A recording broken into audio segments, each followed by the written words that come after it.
Hey, you know what, Tony? I don't. Happy Christmas. And Merry Christmas to you. Why Happy Christmas? Are you Harry Potter? No, I don't like referencing Harry Potter anymore. Nothing wrong with saying. Other people say Happy Christmas. What the? I'll tell you what. I was gonna say Happy Holidays. But then I was like, no, it's at the time of recording, it's Christmas Eve. It's Christmas Eve because I'm an asshole. Because I like super overbooked myself this week. Yeah, I'm sorry about that. No, hey, it's not your fault. It's super my fault. And as soon as I was like, I'm so sorry, I'm going to have to push this, I was like, we're going to record on Christmas Eve. Recording Christmas. It's all right. I already got all the cookies made, and I planned breakfast for tomorrow. Wow. And I have all the presents bought. One of them's not going to get here, obviously. Oh my gosh. I ordered it in November, but it came from another country. So that's always it's such a tough thing to swallow as you get closer and closer, and you're like, it's going to get here. Yeah, just get here. It's refreshing the shipping post. Like, come on. It got out of customs yesterday. Oh. So there's no way. No. Unless just the most dedicated FedEx drivers just running down the street. It's gotta be there by Christmas. It has to be there. They throw it through your window. Yep. But in order to celebrate this season, yeah, we went back, way back. We pulled out a vintage bottle out of the casket. Where do you keep wine? I mean, I think you can keep wine in a casket, but I think now you're talking about a casket of wine. A basement, I guess? A cellar? A basement. A cellar, yes. Yes, a cellar. A cellar even. A cellar even. It feels, I realize now that I'm stealing your thunder. I'm taking the thing that you do. That's perfectly fine, but the fact that you didn't say welcome to direct video is giving me shivers. Oh, I'm like, gosh, we gotta, see, this is, and now once again, I am sitting here in the chair labeled asshole. I'm just glad you get to do that twice. I'll let you take over. Okay.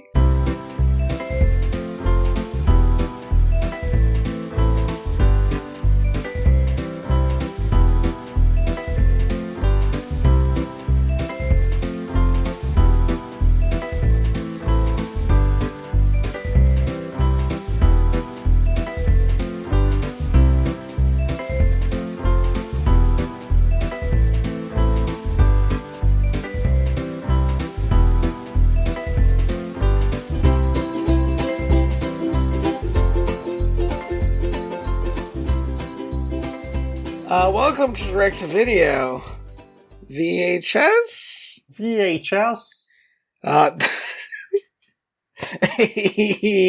Podcast where we pair movies like fine wine. Mm-hmm. Hosted by just two guys, as established. And who are you? Well, I'm Tony Robusto. I mean, does it matter though? Think about it. I'm Andy Reyes. So this is our yearly holiday episode. It's funny to call it a holiday episode, I think, every time it's explicitly been a Christmas movie. Well, you say this. This is maybe the least... I'm torn on this one. On the one hand, it almost feels like the least amount of Christmas movie we have ever watched. On the other hand, it really portrays one of the biggest stressors about Christmas just really well. Okay. I don't want to get too far ahead, but the gift of the Magi is one of the most Christmas things I think in the US. Chamie referred to this as a reverse gift of the Magi, which I thought was kind of a fun way to describe it. No, yeah, I immediately was like, "Oh, this is gift of the Magi." Yeah, they're gift of the Magi-ing themselves, sort of. But I wonder, I wonder how familiar people not in the US are with the gift of the Magi, right? I mean, I do feel like it is as big, and you're right, I could only say it from my perspective, but it feels like as like all-encompassing as A Christmas Carol, which is like, yeah, people are gonna do a Gift of the Magi story. Right. I think, did we watch one a couple years ago, I think, with Mickey Mouse, right? We did the Mickey Mouse, a Mickey Mouse, wait, hold on. It's here. It's in this list of adaptations. Mickey's Once Upon a Christmas. Mickey's Once Upon a Christmas. That was not a good Gift of the Magi story, but it was an alright Mickey Mouse cartoon, I seem to recall. Yeah. It was fine. It was a fun time. The first thing about this movie that really, slapped me in the face is that it is based on a book. What? I don't think I noticed that. It's in like the first second. It's like the first thing that comes up after the movie starts is based on the book. And I was like, well, this is the next 10 minutes of my life. Based on Emmet Otter's Jug-Band Christmas. And it's, this is cute. Yeah. It's one of those like watercolor like kids books. If you've ever seen like I don't even know how to describe it. Mm-hmm.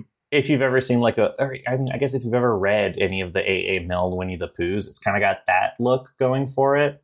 Yes, it does. Yeah, it does look like I can't remember the illustrator on those, but yeah. Yeah, I was like, I always thought like Emmet Otter's Jug-Band Christmas is up there for me as like this is like a Jim Henson original. Mm-hmm. And it's not. It really isn't. Even though, and so this makes this bit weirder. Because Kermit introduces it, and we go out on Kermit. Yeah. And Kermit's like, this is me. I'm not really in this movie, but you're going to see Emmet Otter in his Jug-Band Christmas. You're about to see two people have a really bad time. It's like, oh, thanks, Kermit. I do wonder if the River Bottom Nightmare Band was added by Jim Henson. That feels Jim Henson to me. Yeah. The summary does not mention the River Bottom Gang or the River Bottom Nightmare Band. So, and also it does say that all the music was original. That obviously, I guess the book couldn't have music in it. Nah, they got Paul Williams. So. Oh wow, yeah, that's crazy.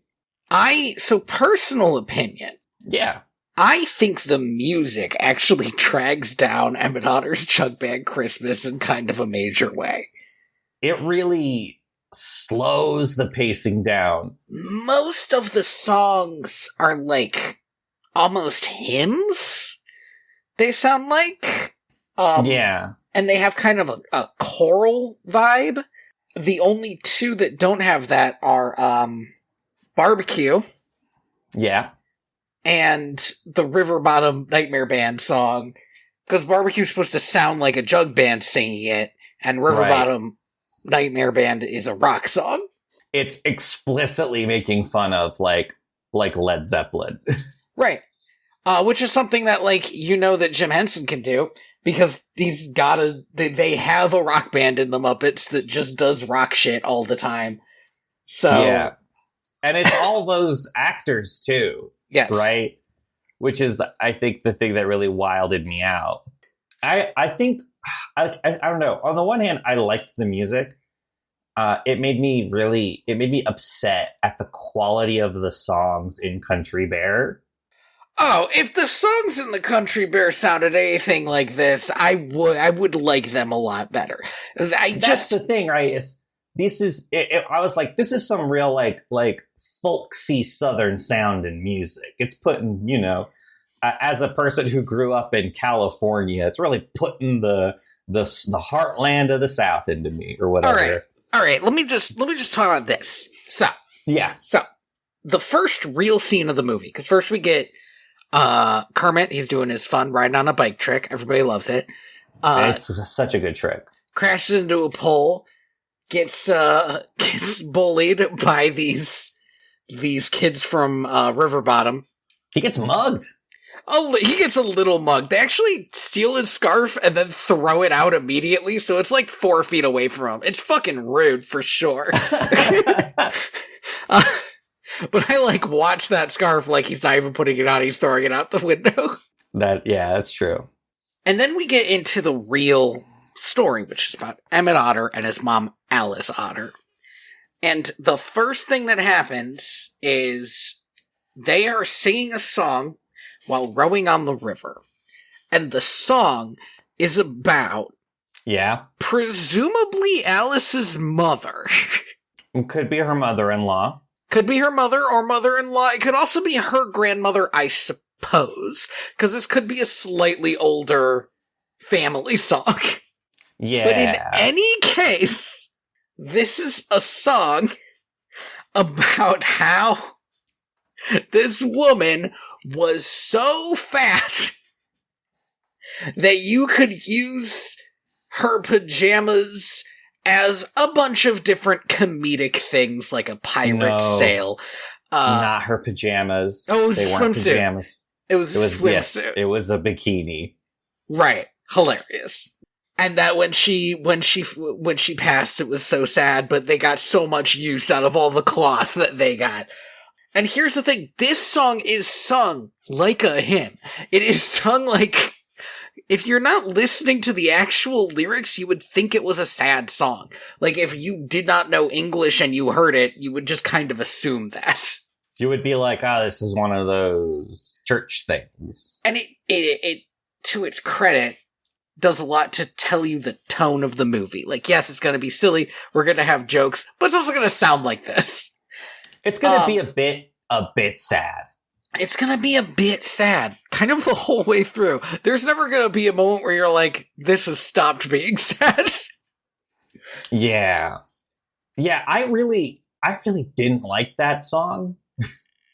Because it's just so weird. It's so weird. It's so weird, the fact that after a little while, you're like, they appear to be singing about a real person. A real person. Knew personally, who is now dead. And it's like...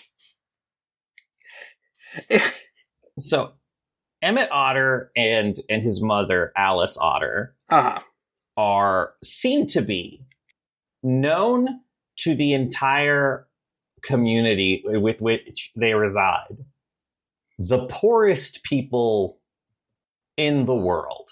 Yeah, you could make a strong argument, particularly if you watch other Jim Henson stuff, that Emmet Otter's Jug-Band Christmas is a stealth movie about how the United States should pivot to socialism.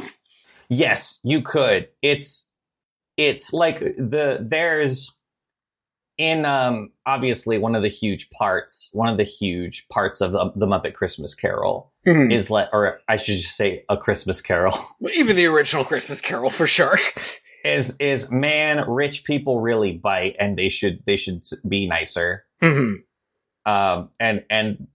And this movie posits the question: what if there are no rich people to be nicer? Right. What do you do then? What the Riverside, I forget what it's called. Is it called Riverside? I don't care. What their town has, they don't have rich people. They appear to top out at upper middle class. Mm-hmm. And this is like the restaurant owner and like the mayor are probably more like upper middle class, but they're not like real fancy. The mayor's wife friggin' sucks, but like yeah, she's a very hoity-toity. But you don't get the feeling that like, oh, this is like a millionaire hoarding her wealth over these people. This is one of the people who has slightly more than somebody else and is using, and the fact that she has slightly more than somebody else makes her think she's better than them, which is a kind of person you will meet. That's a really hard person to have a conversation with, you know? Yeah. Fuck these people. But no, but you're right. They're the poorest people in an impoverished town. Nobody else really has a bunch of money to throw around. Everybody gets really excited about a $50 prize at the local talent show. At the local talent show, yes. Now so we meet Alice and Emmett rowing down the river. It's the thing that they do to make money is they do people's laundry. Well, Alice does people's laundry. Emmett does like odd jobs, right? Right. We learned. Sorry, continue. And they seem to not be very good at it, that is to say, doing other people's laundry or doing odd jobs. This was not clear to me. Yeah, they're not good at doing odd jobs, but that lady fucking sucked, so I don't care.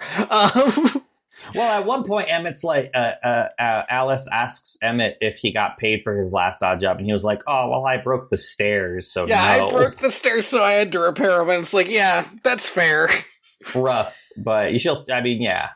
The only thing I'll say about that, I guess there's two things. First, I wasn't sure I believed the mayor's wife that there was a burn mark on her laundry, or if this was a way of just getting paid, like paying out less. But the other thing is that according to this storybook that you have pointed me to, part of it is that they get cheated out of wages. Money. So I don't know if Emmet was just told that he broke those steps. Or what? Maybe it was just supposed to be a comedic beat. Maybe I'm just supposed to think that's funny. But we also see him fixing a fence, and he is like, this isn't fixing, this is a whole rebuilding. And he's right. But also, I saw how he put like 4 nails in the same fucking spot, and Emmet, that's not fixing a fence either. Yeah, it's a rough job for sure.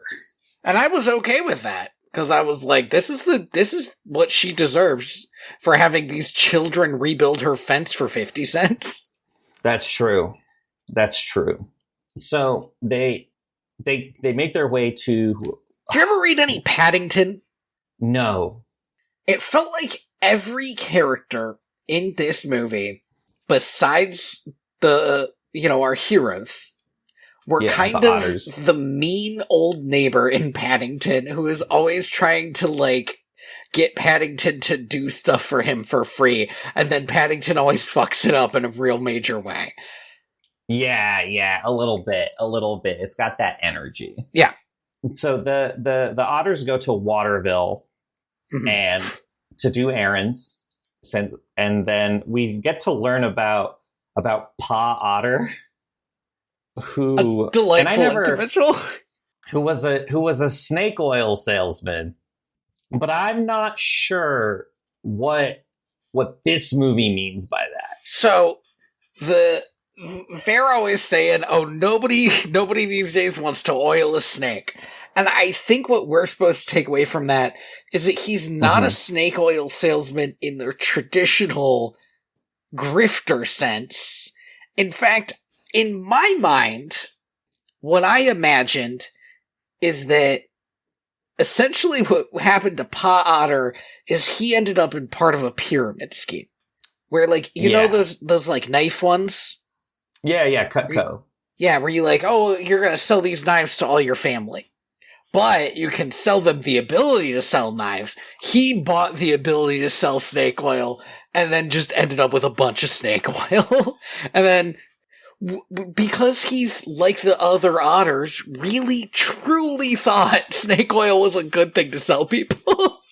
That's what I believe happened, because I can't imagine that he's like a weird grifter who's just so bad at it that he left his wife and son completely destitute. I thought that is what I thought. I was like, oh, he was just he was just a bad con man who loved his family. And he was like, this next con's going to be the one that gets us out. But when they kept saying, oh, no, these days nobody wants to oil a snake, I thought maybe he was like a snake massager. There is a snake. It could happen. But yeah, no, I think your thing makes a lot more sense. That's the thing about this movie. They want you to fill in the holes yourself. They want you to... Right. This is cinema, Andy. Right. No, absolutely. This is art. So they speak wistfully of Pa and his unsuccessful ability to care for them as a family. And then he died. And since then, they've had to sell everything they've ever owned. Yep. Well, they have two things still. They have the wash tub, and they have a set of tools. Well, and they have a house. And they do have the house, yes. Which is, I mean, could be worse. Could be worse, but they're very much not having, like, a big Christmas. They also never seem to go hungry. Right. Because I think that would be a bit much, right, for... Well, when they're talking about the prize money, neither of them is like, and we can have a big feast. So, like, they're not worried about having to beg off other people or making it through the winter or fucking anything. They just wish that they could do something nice for each other on Christmas.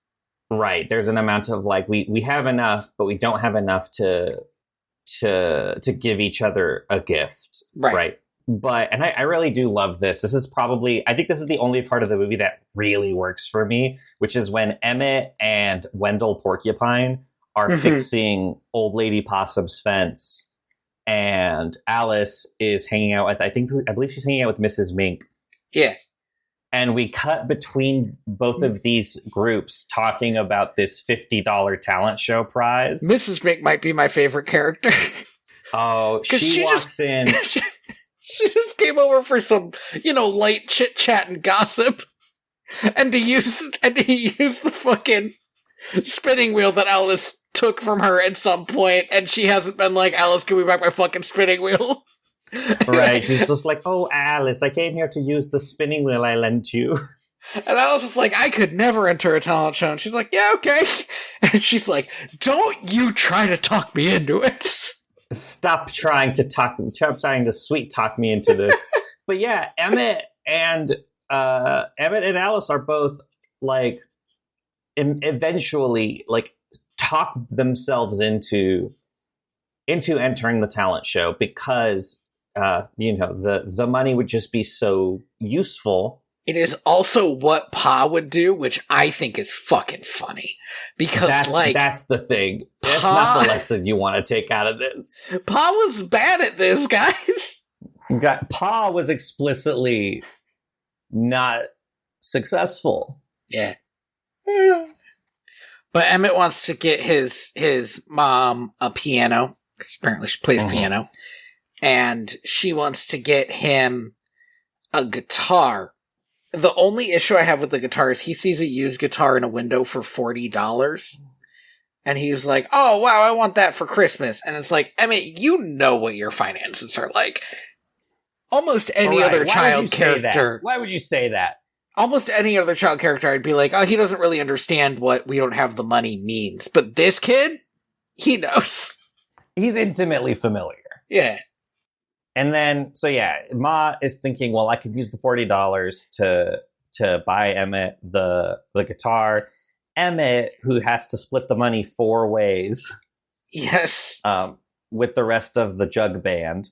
He wants to put a down payment on a piano. Now, Emmet, this is a scam. Don't rent your pianos. On a used piano? On a used piano. Down payment on a used piano. Don't. That's just going to get taken away. Like, no. And it's not even yours. You can't even hawk it if you really need to. Like, right. Like, what are you doing? Like, get your mom like a xylophone. And then work your way up from there. But the point is though that for Emmet to join the Jug-Band, he needs to make a wash tub bass, which you make by punching a hole in the wash tub for the string. Mm-hmm. And they sung a whole song about how you don't do that. Yes.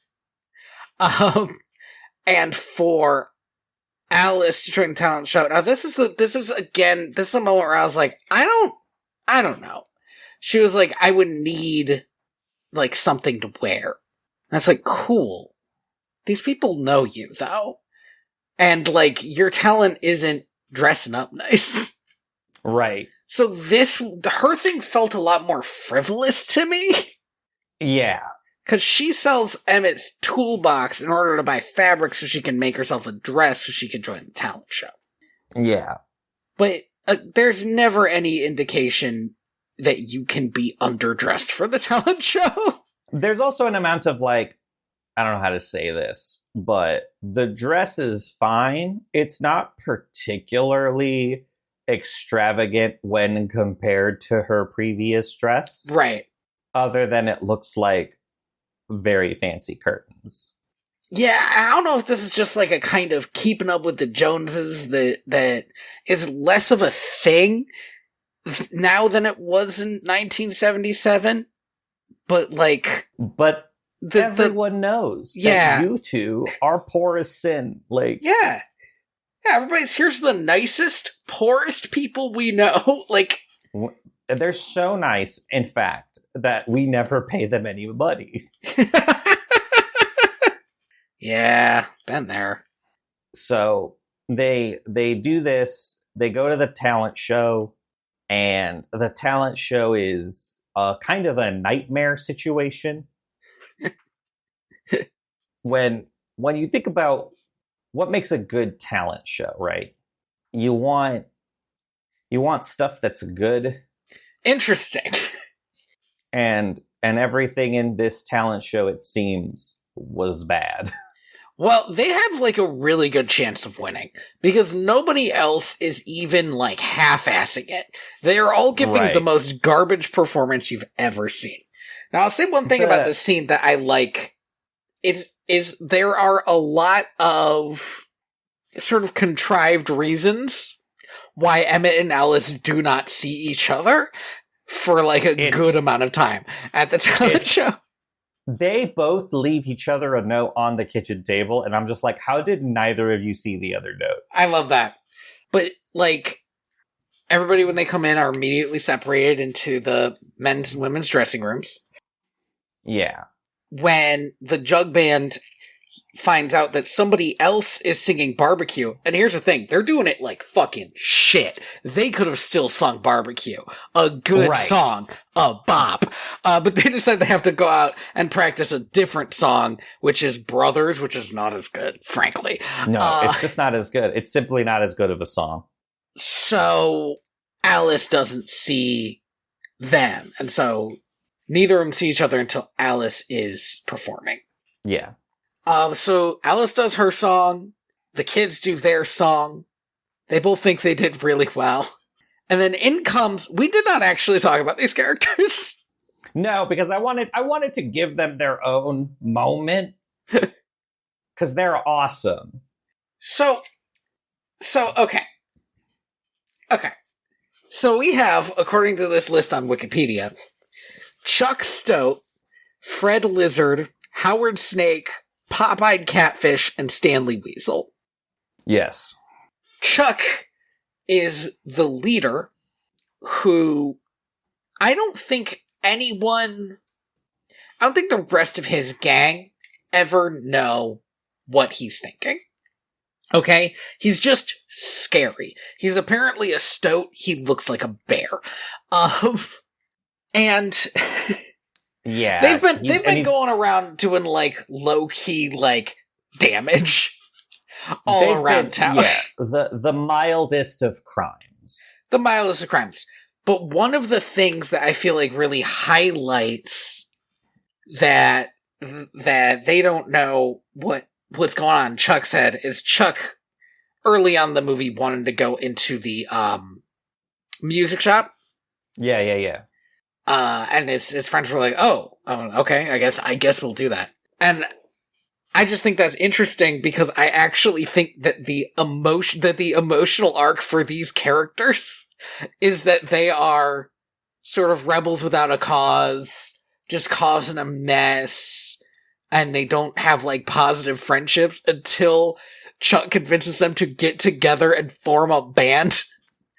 And now they can express themselves. They can express themselves, and everybody's cheering for them, and they are loving it. They are so happy after they do their song. I also need to mention Popeye the Catfish. Yeah. Because he's great. He is a fully water-bound Muppet, which is impressive. He's just a fish. When when they all go into the music store, they leave him in the trunk of the car, which is full of water. He's like, I guess I'll stay here, guys. Yeah. Yeah, he reads really as like they're a handicapped friend who they make sure to take everywhere with them. It's kind of adorable. But also they sometimes forget that he can't just get out of the car. Yeah, but when they did the whole rock band thing, he's essentially like a backup dancer just swimming in a big tank in the back. It's like a tank mounted on top of the speakers, I think. I don't even know how they got it on there. It must be so fucking heavy. Oh, man. So, they roll in last minute. The mayor is like, we don't normally do this. And I was like, this is your first time. Yeah. I quite enjoyed the mayor as somebody who's just trying his best. He just wants to have a good talent show. He's like, this is really going to bring the community together. And, and his wife is an absolute nightmare. There's a good line that he has when the kids they're outside practicing, and he's like, get in here, you're gonna miss your mark. We want this to look professional. It's like, we are so past that, man. Dude, you had an act that's whole thing was just clearly a bunch of stuffed like squirrels just being thrown around at each other. It's good stuff. Good stuff. So yeah, the River Bottom gang like blows it out of the park. Oh yeah, no contest. They win, and Emmet, Alice, and the rest of the Jug-Band are like, they're really sad about it. They're like, oh well, I guess we threw away everything we had for nothing. Yeah. And then they decide they sing their songs at the same time, so they kind of like overlap and flow into each other. Yeah. Before we get to that, the sponsor of the talent show, yes, who we find out was who was he? It was Doc Bullfrog. Doc Bullfrog, thank you so much. Mm-hmm. Comes out and is like, "Hey, we think you guys did great. But y'all were missing that special something," which is a real fucked up thing to say. I do think it was wild. I do think it was because here's the thing. I do not disagree that the River Bottom Nightmare Band had a special something. They stole the show. Right. I understand fully. However, this was a contest between essentially three groups. Because everybody else was fucking garbage, Doc. And so what's the point of bringing it up? Alice Otter singing her heart out for her little boy. For her son? Who is up there with his little friends. These are kids, man. And they're blowing it out of the park as far as they're concerned, okay? It does seem weird. It feels like it's supposed to be like kind of a pep talk, like, yeah, you guys keep at it, you'll do great. And it's like, there's no... They're not gonna make it to next year. There's no, like, Hollywood in this town, man. Like, this isn't like Chicago. Nobody's gonna print their records. So then they walk off all depressed, like, obviously, Alice and Emmet confess to each other that they had sold each other's stuff. Yeah, Alice is like, I sold your stuff, and Emmett's like, well, you can see what I did to your wash tub. It's pretty good. You get some wax, plug that up, it's fine. Right. I feel like it's Emmet. Just leave the nail in there. Might be able to. Like, yeah. They're walking along the frozen river. And that's when Alice decides, well, what if we just sang our songs together? Did one of those, I'll mash them up. 2-part harmonies. Yeah. Yeah, mash up, thank you. What if we did a collab? It's gonna blow up both of our YouTube channels. It's gonna really get them where they need to go. They have a lovely little time singing their little song. They happen to be walking by Doc Bullfrog's restaurant, where all the people who have money can afford to eat for Christmas. Yeah. Fucked up. It's I mean, it's not fucked up for sure. And apparently there is a little bit of tourism in this town because this is where, like, Kermit goes to eat. Yeah, correct. But he and a couple of people from the restaurant walk outside to hear them sing, and they give him a big old round of applause. And Doc Bullfrog is like, "Would you look at that? Y'all are talented." Well, he hires them to work for him, which is like best case scenario. What were they going to do with that $50? Buy one gift this one time? Right, no, right. Doc Bullfrog completely changed their lives.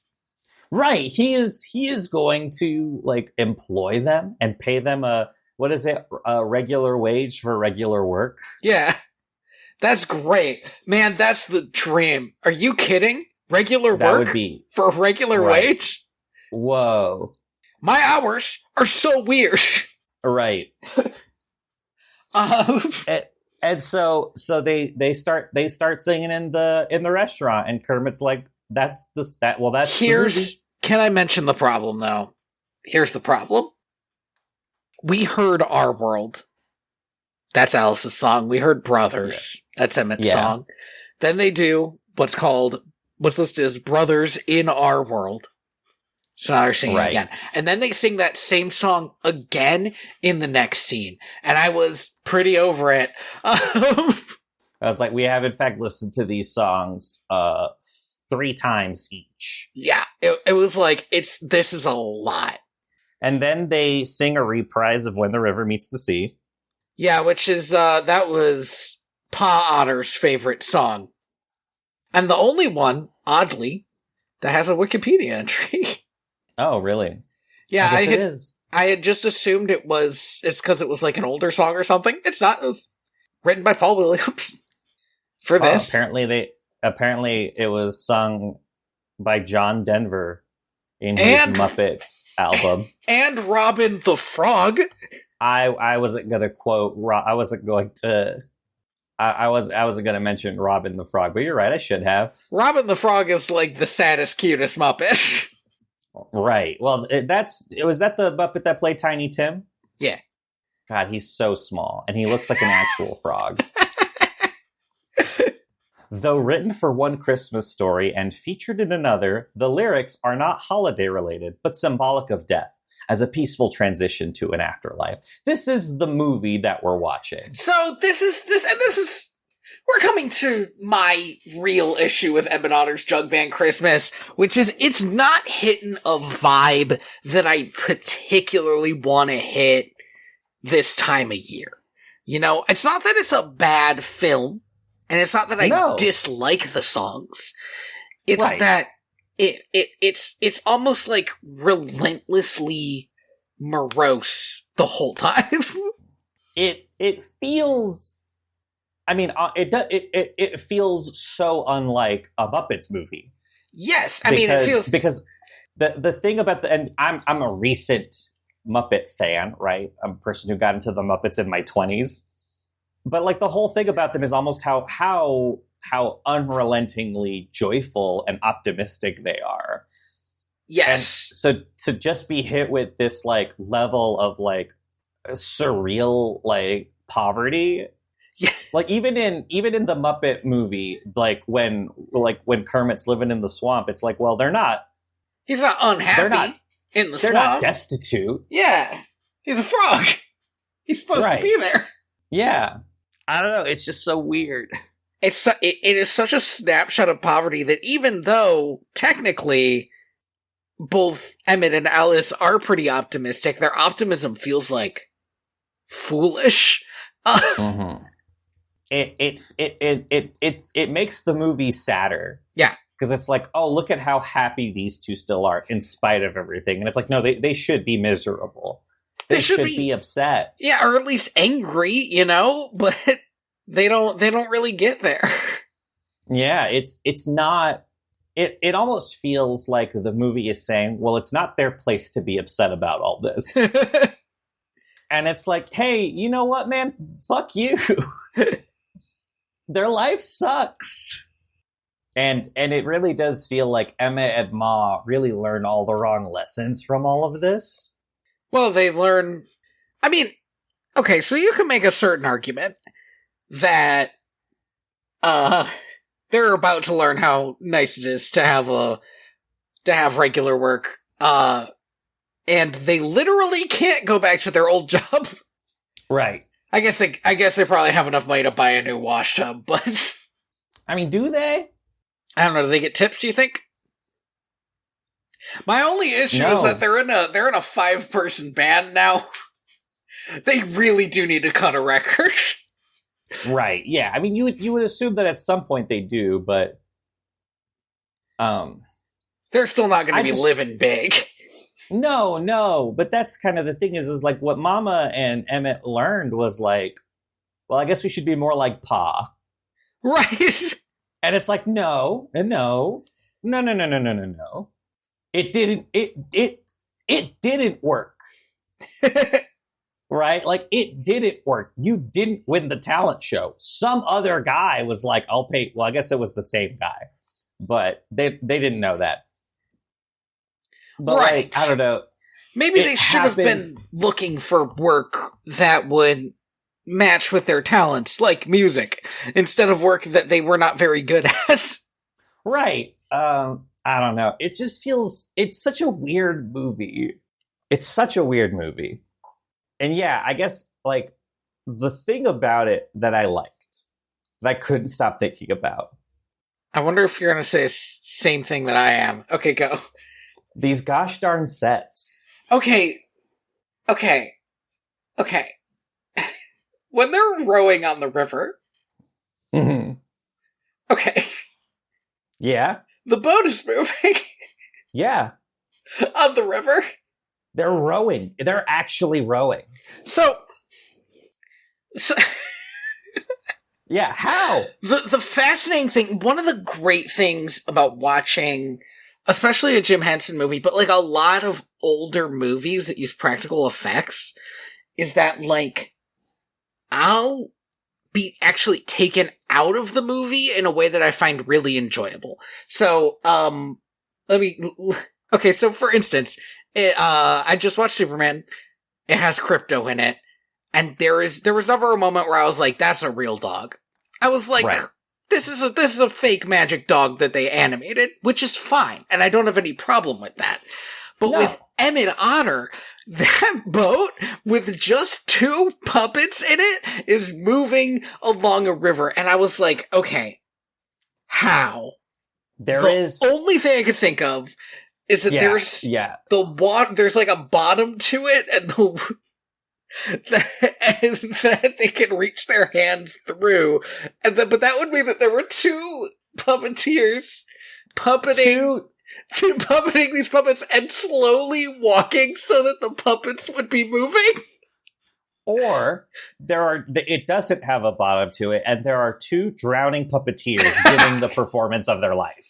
I mean, that might be it. That's essentially how they did the swap scene, right? Right, exactly. That's what I'm saying is like, you look at it and you're like, it's genuinely, like, astounding. And also, they could be, do you think that they were in little tanks that were, like, attached to the thing and just, it was, like, pushed along? Any way they did it is insane. I at first I was like, oh, they're doing like a motorized Disney thing. Mm-hmm. But then I was like, well, no, the mouths are moving. Those are hands in there. Those are hands in there. Yeah, sometimes you can tell, like, oh, this one they did a marionette instead of a hand puppet. These are hand puppets. That's what's fucked up. Right. And maybe it's just like artfully cut. I'm not sure. I don't know. I have no idea. They really sell it. And I guess that's the thing about these Jim Henson projects is they're always bumping the lamp with that stuff. They're always like, we're going to get Kermit riding a bike. Yes. Right. We're going to get at one point, the River Bottom Boys are all on snowmobiles. Mm-hmm. And they're snowmobiling around. But the thing about this that really gets me is the fact that, like, the entire set, everything on the set, the water, the snow, the trees, the houses, it's all built. Like, none of this was shot quote unquote outside. Mm-hmm. Right. It's all on like a soundstage of some kind with like painted backgrounds and stuff. And it looks amazing. It looks so good. Okay, so there's a video that I watch considerably more often than I watch Emmet Otter's Jug-Band Christmas. Yeah. And it is the outtakes for Emmet Otter's Jug-Band Christmas. Correct. Which is just 10 minutes of Frank Oz losing his fucking mind. It's great. Because what I'm thinking of is actually just one scene. It's the music store where the drum rolls out. And what's great about that is I have no idea about the size of this place until I see a human being reach his arm out and grab the drum. And I'm like, oh no. Oh, fuck. Are you serious? Right. There is, if you look at that sidewalk, there's a human being lying under there. I'm just gonna lay on the pavement for a minute, son. Oh, man. It's so good. It's so good. And, like, yeah, it's just one of those, it gives you, like, a slight insight into, like, the magic. But the thing is unlike when you see, like, a blooper from Superman, the new Superman, because there's one floating around out there because of a scene in which Alan Tudyk improvises a line. Okay, sure, he does. He does that shit, and it breaks the actor who plays Superman. It absolutely destroys him. But when you look at that scene, it's one guy dressed up like Superman, sitting on a block of ice, surrounded by green, right? With a I'm gonna say it, a very naked Alan Tudyk. Right? Like, you know, you can see all of the Tudyk. It's all out there. You can see each of his Tudyks. Correct. And it's like, this is funny, but when you see like bloopers from these Muppet movies, it just looks like the movie. It's just the movie. Right. It's just the movie. It's because what are they going to do? One of the great things about Muppet movie bloopers, okay, is that sometimes the characters will react to a blooper as though the other character just made it instead of the puppeteer. Right. Well, because, you know, these guys are consummate professionals. Well, it is, and I genuinely think it's because, like, well, even when you break the illusion, like, even when you break from the script, it's still Rolf the dog talking to Scooter, the weirdly normal human. Right. And it's like, yeah, it's just kind of these two guys chatting. I shouldn't have picked Scooter. It's weird how normal looking he is. Right. He's just like a regular guy. He's just a regular guy. But it's one of those things where I guess it's one of the things about the Muppets and about this kind of movie in general, that like you can't lose the magic, because the magic is tangible. It's physically there, right? That unlike CGI, which like I think our generation, I don't know about older people, but like people my age and younger, I know are like very attuned to like, this is nothing on the screen is real. Right. And it just doesn't have, and it's like, there's nothing you could do to sell that, the weight of like watching these fucking otters row a boat through real water. And like, where are I know, my brain knows human beings are doing this, but where are they? Right? And that's just, you can't beat that. It is a similar feeling, I think, to watching the old Batman movie, Batman 66. Yeah. Where we watched that fight scene. And we talked about that fight scene because there were people, it was not a good looking fight scene, particularly. No. But because it wasn't using any camera tricks. It was just people like following through on fake punches and the other person falling over. And there was something like viscerally real about it, even though it was obviously more fake than a modern movie. But because I could see all the action, it felt more real, you know? Right. It doesn't, Adam West is throwing his body. Yes. Right. You can see him launch himself into these fucking like cardboard walls. And he's not holding back. We don't have to shake the camera or anything, you know? Right. We don't have to do a super close up on Christian Bale and Bane like hugging each other. I'll tell you something, which is that I watched Emmet Otter's Jug-Band Christmas live on YouTube. Mm-hmm. Which meant I did have comments from other people kind of rolling through the side. And there were a couple of people in there who were like, what is this? Do Gen Zers, like, not know about the Muppets anymore? Is that where we're at? I think they know about the Muppets, but this isn't... It is removed, for sure. It's right. There's other... If you miss Kermit, you're just kind of watching a puppet movie. And you're like, hold on a minute. Why are these puppets so sad? Right. I think the Muppets have a bit of a... They have like a pop cultural effect on people. Mm-hmm. Where I think a lot of people are just like, yeah, the Muppets. Even if they haven't seen it. Oh, Sesame Street stuff. Mm-hmm. And they don't realize, like, no, there is some like genuinely crazy shit in these Muppet movies that will blow your mind. And it's like, I think it shows to me that, like, yeah, like this, the magic is still here. There are people who are going to watch stuff like this and be like, how did they do that?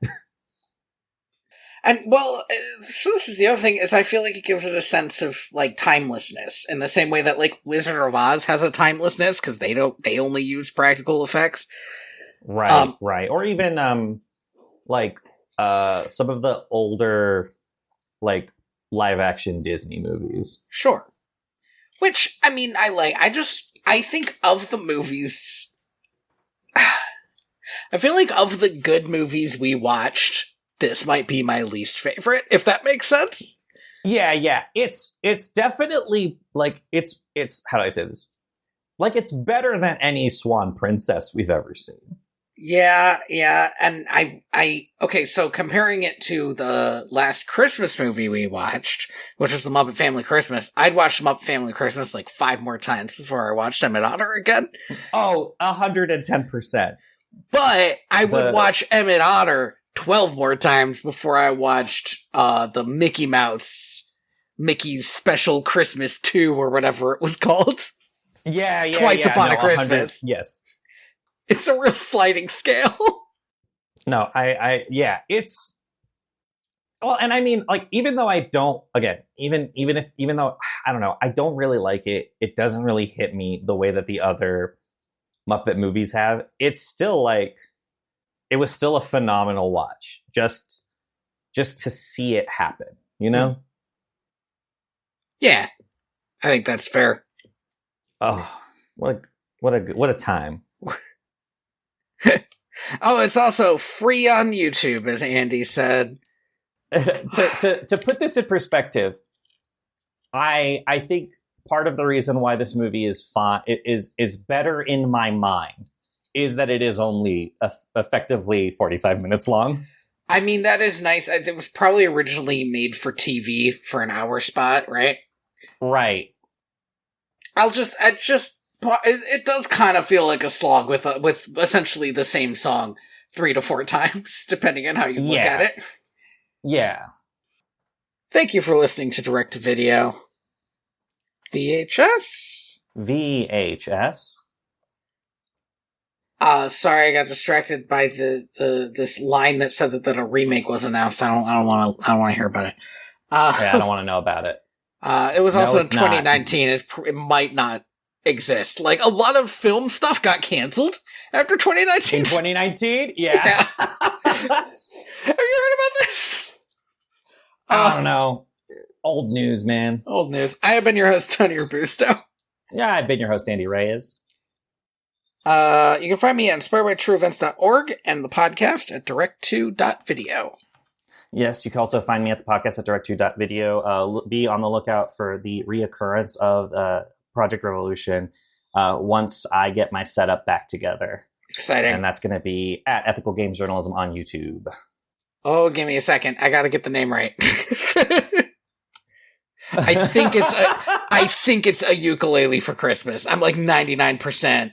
But now I'm like, but what if it's not?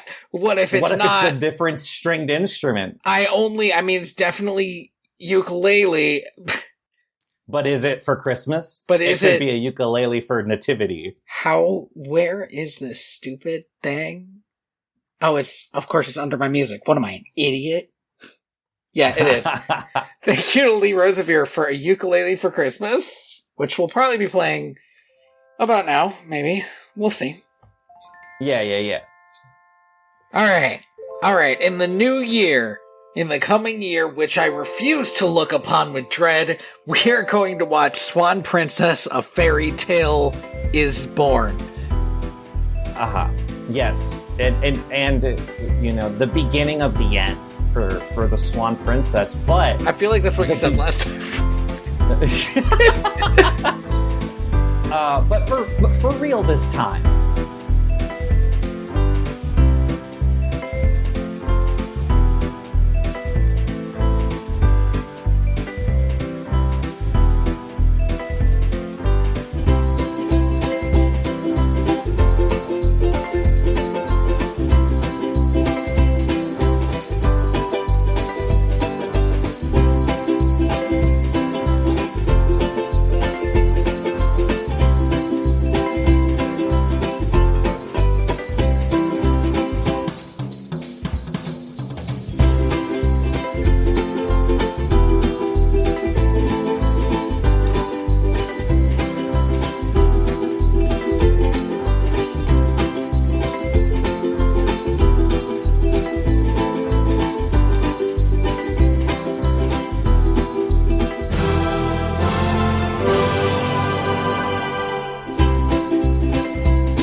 So, yeah. Now, I know that I was like, well, we could ring in the new year watching these last two Swan Princess movies. Uh-huh. But I got to thinking. A dangerous pastime. It is. It really is. It's rare, not unheard of.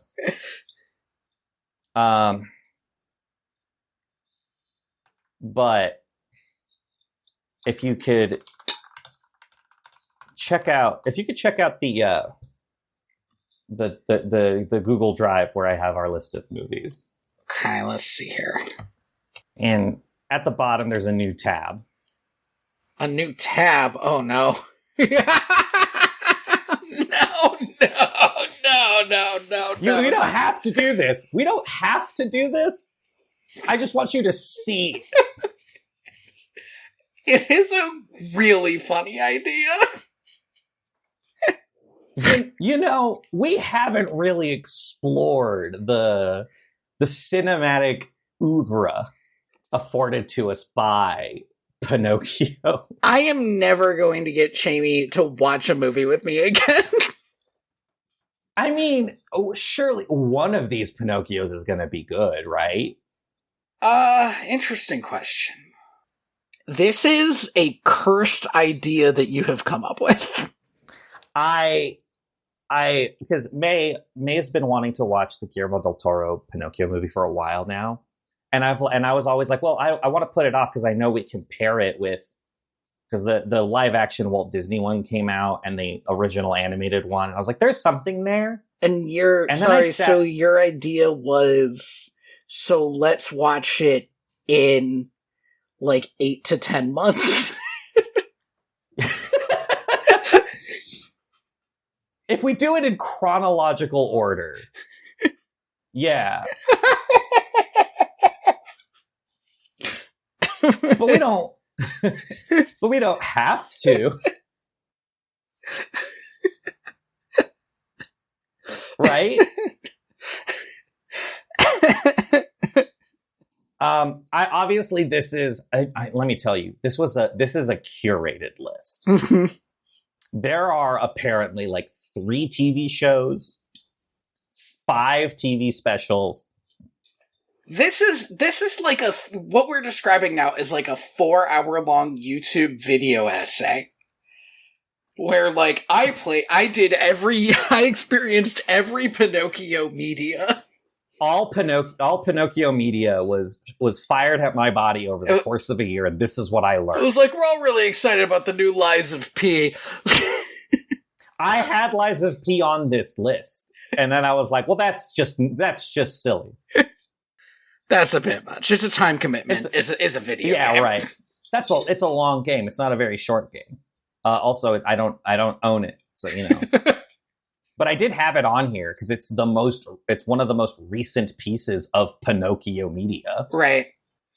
It is a maybe. I do feel a little bit like not the actual human Joel Hodgson, but the character he played. Yeah. Where I have been trapped in a spaceship and forced to watch every version of Pinocchio. Right. Well, that's I as we go on, I'm like, well, every year could be a new challenge, right? Now, this doesn't have to happen. All right, we have plenty of things on the back burner to watch. This is true. It is a fun idea, though, and we'd be starting and ending with the Walt Disney Pinocchio, which I thought was very fitting. Mm-hmm.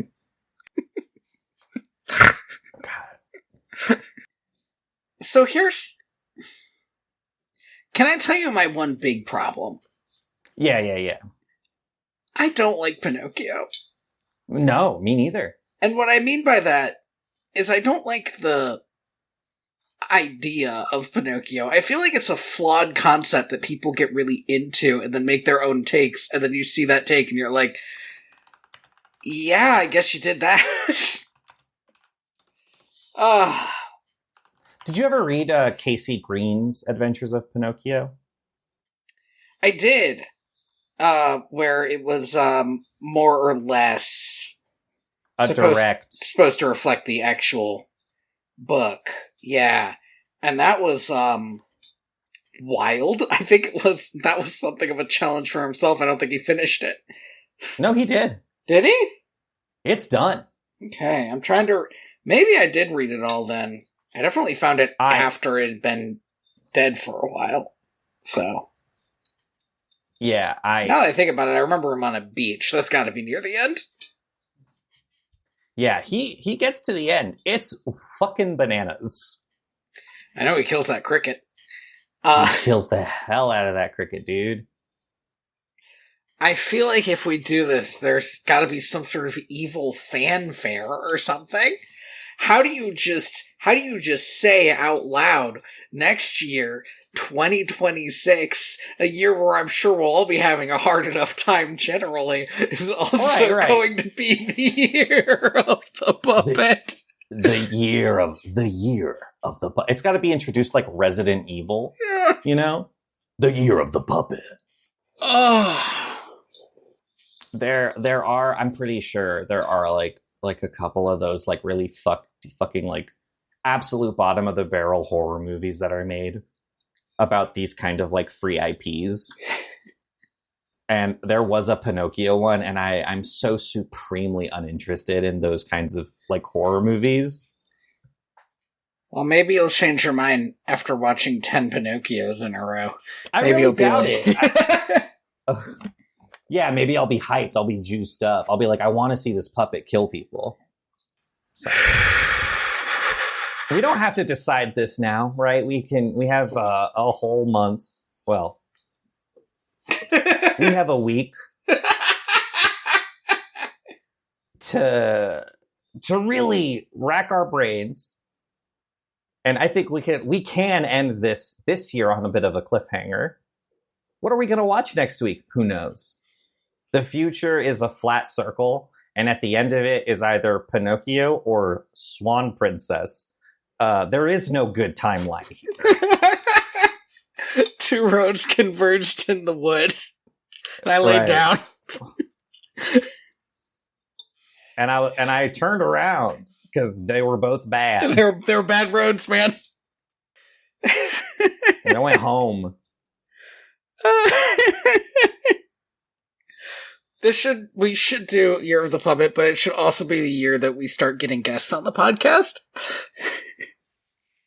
And we're just like, so? Watch this Pinocchio movie and tell me what you think about it. Yeah. It does feel a bit like at some point, the fear is like, well, what can you say about it? Mm-hmm. It's Pinocchio.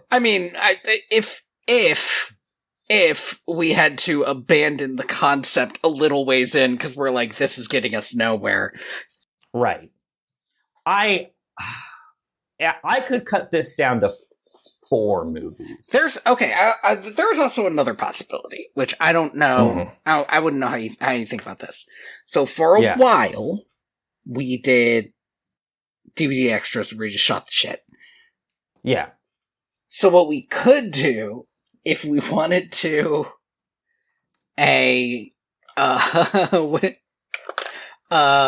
marathon of Pinocchio films, is we could also do like the occasional like half hour, I don't know, like something else, just so that, I mean, partially to reset our own brains.